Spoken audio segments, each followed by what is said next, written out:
Bien, chers partenaires et collègues du Burundi, chers consoeurs et confrères, mesdames et messieurs, bienvenue en ce 12 septembre à Bruxelles pour cette conférence de presse en forme de questionnement libre d'informer.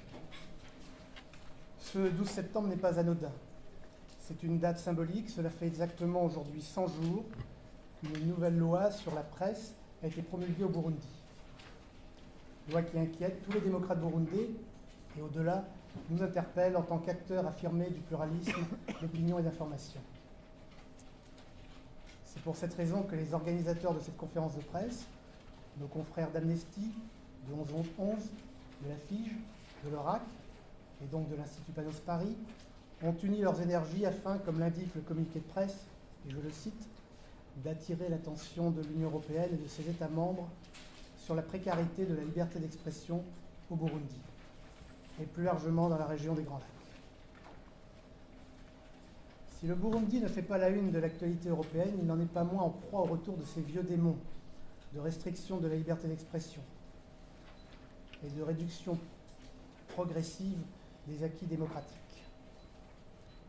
Il nous revient donc de donner, depuis Bruxelles, au cœur de l'Europe, un coup de projecteur sur cette situation, avant qu'une fois de plus, l'oubli médiatique international n'obscurcisse la nécessaire solidarité avec les acteurs burundais de la liberté d'expression, et que nous avons donc le plaisir de recevoir aujourd'hui et qui pourront nous donner toute information dans quelques instants. Concernant l'Institut Panos Paris, en quelques mots, nous œuvrons depuis plus de 25 ans au croisement du journalisme et de la société civile, à promouvoir le pluralisme des médias. Nous fondons notre action sur la conviction affirmée dès la fin des années 80 et confirmée par une bonne vingtaine d'années d'engagement que le pluralisme de l'information et des idées constitue à l'échelle mondiale un facteur essentiel de développement durable, de démocratie, de paix et de citoyenneté.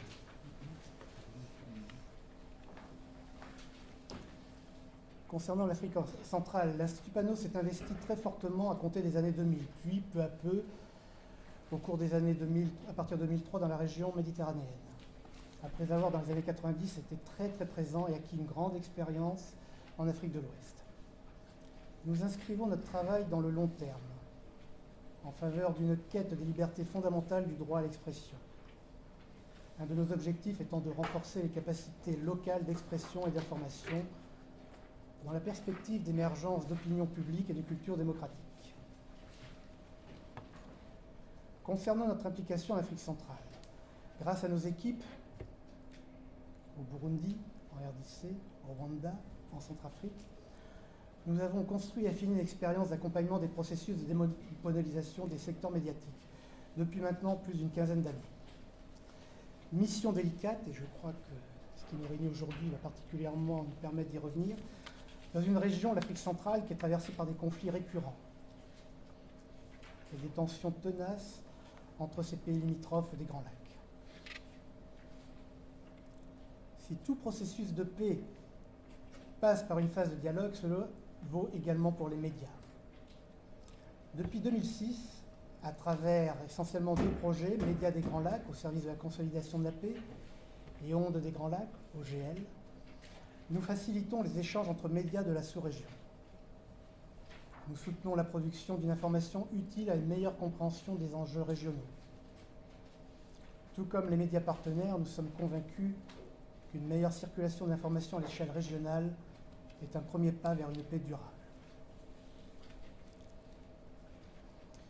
Dans le cadre de ces projets, des journalistes congolais vont travailler au Rwanda. Des Burundais intègrent des rédactions congolaises. Des journalistes de Kigali séjournent à Kinshasa. Tout cela constituerait de merveilleux signes de succès s'il n'y avait pas les conditions de travail des journalistes fort difficiles dans ces pays. En 2012, selon les informations récoltées par l'association congolaise Journalistes en danger, pas moins de 210 cas d'atteintes diverses au droit d'informer et d'être informé, dont au moins 68 cas d'arrestation et d'incarcération de journalistes ont été recensés dans ces trois pays. Alors pourquoi une campagne libre d'informer? Campagne que nous avons développée dans le cadre de ce projet Ondes des Grands Lacs. Ce sont ces données alarmistes, celles de journalistes en danger, mais aussi les assassinats trop fréquents, Serge Maheshe, Didas Namujimbo, les emprisonnements arbitraires.